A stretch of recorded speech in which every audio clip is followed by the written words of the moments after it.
ठाकुर जी बोले वृत्रासुर से कि वृत्रासुर तुम इतनी अच्छी अच्छी स्तुति इसलिए कर रहे हो क्योंकि तुम चाहते हो कि मैं तुम्हें यमपुरी का राजा बना दूं, तुम चाहते हो कि मैं तुम्हें इंद्र की पदवी दे दूं। वृत्रासुर कहते हैं नाथ आपके मन में ये विचार आ रहा है, ये दुर्भाग्य है मेरा, लेकिन अब मेरी बात सुन लीजिए कि मुझे चाहिए क्या। ठाकुर जी बताओ, बोले पहले वचन दो।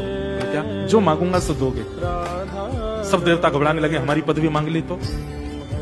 ठाकुर जी बोले वचन नहीं दे। बोले वचन दीजिए, मैं आपको अप्रसन्न नहीं करूंगा, मैं ऐसी वस्तु मांगूंगा कि आप देने के लिए सोचेंगे भी और प्रसन्न भी हो जाएंगे। भगवान बोले ठीक है वचन देते, मांगो क्या चाहिए। क्या मांगा है वृत्रासुर? ना तो मुझे ब्रह्मा की पदवी चाहिए, ना मुझे इंद्र का सिंहासन चाहिए, ना मुझे पृथ्वी का राजा बनना है, ना मुझे यमलोक का राजा बनना है, ना मुझे रसातल का राजा बनना है, ना मुझे योग चाहिए, ना मुझे सिद्धि चाहिए, ना निवृत्ति चाहिए, कुछ नहीं चाहिए। ठाकुर जी बोले तो चाहिए, ऐसी कृपा कर दो कि मैं आपकी याद में रोने लगूं, तड़पने लगूं, व्याकुल हो जाऊं। आप मुझे जो दिख रहे हो ये दिखने बंद हो जाओ, आप कहीं चले जाओ और मुझे तड़पता हुआ छोड़ जाओ। मैं इतना व्याकुल हो जाऊं कि मेरे प्राण निकलने को हो जाएं और मैं चीख चीख करके आपको बुलाऊं, लेकिन नाथ आप आना नहीं, मुझे तड़पने देना।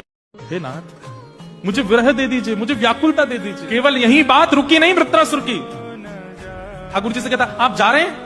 ठाकुर जी बोले तू पीछे पड़ रहा है कि चले जाओ दूर, तुझे व्याकुलता चाहिए। हाँ चले जाइए, लेकिन जाते जाते सुन के जाइए कि मुझे व्याकुलता कैसी चाहिए, मुझे विरह भी कैसा चाहिए। सामान्य विरह मत दीजिएगा मुझे। जैसे एक अजात पक्षी जो अभी अभी जन्म लिया है, उसके पंख नहीं निकले हैं, वो अजात पक्षी पूरे दिन अपने घोंसले में रहता है और पूरे दिन किसकी प्रतीक्षा करता है? मेरी माँ आ रही होगी, मेरी माँ दाना लेकर के आ रही होगी, मेरी माँ मुझे मेरे पेट को बहुत तेज भूख लगी है। वो अपनी भूख सहता है, वो अपनी व्याकुलता सहता है और व्याकुल रहता है किसके लिए? माँ के लिए, कि मेरी माँ दाना लेकर के आएगी और जैसे चुगाएगी मेरा पेट भर जाएगा।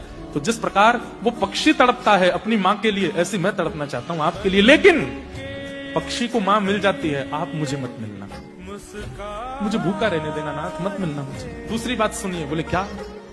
गैया जब चरने के लिए वन में जाती है तो उसके छोटे छोटे बछड़ा बछिया वो गौशाला में बंधे बंधे बस उसी द्वार की ओर देखते रहते हैं, हमारी माँ कब आएगी, हमारी माँ कब आएगी, कब आकर के अपने थन से हमको दूध पिलाएगी। तो जिस प्रकार वो बछड़ा बछिया अपनी माँ के लिए तड़पते हैं नाथ, ऐसे ही मैं आपके लिए तड़पूं।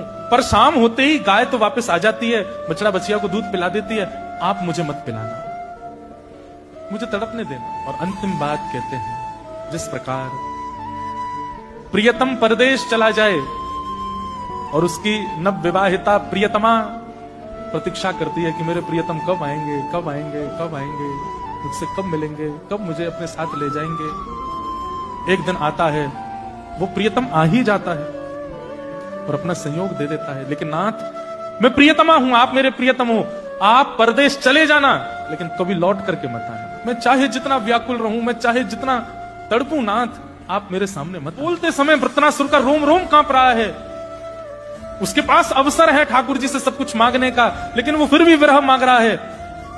और ऐसा विरह आज तक किसी ने नहीं मांगा है ठाकुर जी से।